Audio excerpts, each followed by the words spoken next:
Hi guys, welcome to my new blog. आज हम आपको ये बताने वाले हैं कि आप 30 दिनों में परीक्षा की तैयारी किस तरीके से कर सकते हैं और अच्छे अंक हासिल कर सकते हैं। तो आइए वीडियो को शुरू करते हैं और आप वीडियो में अंत तक बने रहें।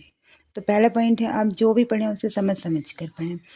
यदि आप समझ कर पढ़ेंगे तो आपको चीज़ें याद रहेंगी और आप उसे लंबे समय तक याद रख सकते हैं। यदि उससे रिलेटेड कोई क्वेश्चन आता है तो आप उसका आंसर लिख सकते हैं। और यदि आप रट कर पढ़ेंगे तो आप फर्स्ट वर्ड यदि भूल गए तो आप सारा का सारा आंसर भूल जाएंगे। लेकिन यदि आपने समझ के पढ़ा है तो उससे रिलेटेड कोई भी क्वेश्चन आएगा, कैसा भी आ जाएगा, कितना भी घुमा कर पूछेगा, तो आप उसका आंसर लिख सकते हैं। दूसरा पॉइंट है रिवीजन। आप रिवीजन तो करते हैं, लेकिन रिवीजन करने का तरीका होता है। यदि आप इस तरीके से रिवीजन करेंगे तो आप सारी चीज़ों को याद रख पाएंगे, और वो भी लंबे समय तक।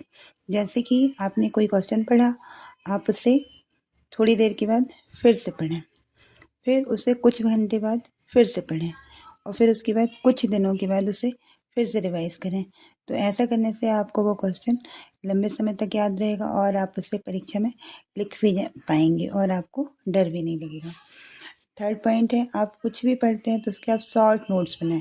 शॉर्ट नोट्स बनाने का फ़ायदा ये होता है कि आप उसे लंबे समय तक याद रख सकते हैं और छोटे छोटे पॉइंट आपकी मेमोरीज में आसानी से चले जाते हैं।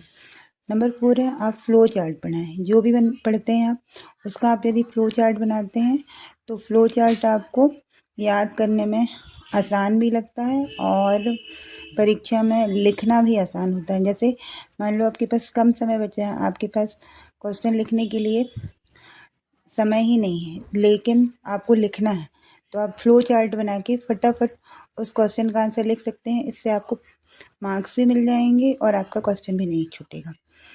नंबर 5 है, आप अपने तरीके से प्रश्नों को याद कर सकते हैं। जैसे कविता के तौर पे, गाने के तौर पे, या आपको जो तरीका अच्छा लगता है आप उस तरीके से उसे याद कर सकते हैं। याद रखने के कई तरीके होते हैं, जो आपको तरीका अच्छा लगता है आप उसे अपना सकते हैं। नंबर 6 है, आप समय पर आराम करें। यदि आप आराम नहीं करेंगे, प्रॉपर नींद नहीं लेंगे, तो इससे क्या होगा कि आपकी हेल्थ अच्छी नहीं रहेगी। जब हेल्थ अच्छी नहीं रहेगी तो आप जो भी पढ़ेंगे वो परीक्षा में लिख नहीं पाएंगे। इसलिए आप अपनी हेल्थ का प्रॉपर ख्याल रखें। फिर नेक्स्ट आता है, आपको पौष्टिक खाना खाना है। पौष्टिक खाना खाने से मतलब बैलेंस डाइट लेना। प्रोटीन, विटामिन्स, मिनरल्स, कार्बोहाइड्रेट आपके खाने में सब कुछ हो जो आपको एक प्रॉपर हेल्थ दे, जिससे आप अच्छे नंबरों से पास हो सके। नंबर 8 है, पढ़ाई तो आपको करनी पर ब्रेक ले लेके। मान लीजिए आपने 70 मिनट पढ़ाई की है तो 10 मिनट का आपको ब्रेक लेना है। जितना आप ब्रेक लेके पढ़ेंगे उतना ही आपकी पढ़ाई अच्छी होगी। और नेक्स्ट है, आपको घर पर थोड़ा थोड़ा नियमित रोज़ पढ़ना है। नियमित यदि आप पढ़ते हैं तो आपकी पढ़ाई बहुत अच्छी होगी और आप एक कंसिस्टेंट परफॉर्मेंस दे पाएंगे।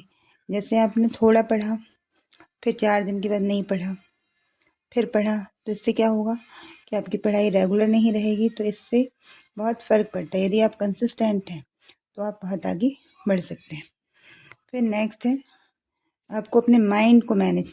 टाइम मैनेजमेंट तो होता है, लेकिन टाइम मैनेजमेंट से ज़्यादा ज़रूरी है आपके लिए माइंड मैनेजमेंट। माइंड मैनेजमेंट का मतलब होता है कि आप अपने दिमाग को कैसे ट्रेन करते हो।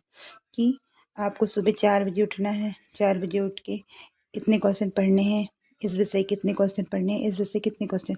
जैसा आप माइंड को ट्रेन करेंगे आपका माइंड वैसे ही काम करेगा और आपको आगे बढ़ने में मदद करेगा। तो ये थे कुछ पॉइंट्स जिनका आप ख्याल रखें, बहुत अच्छे मार्क्स ला सकते हैं और परीक्षा में अच्छी तैयारी कर सकते हैं और अपने स्ट्रेस को भी कम कर सकते हैं। आई होप आपको ये वीडियो पसंद आई होगी। आप लाइक और सब्सक्राइब कीजिएगा।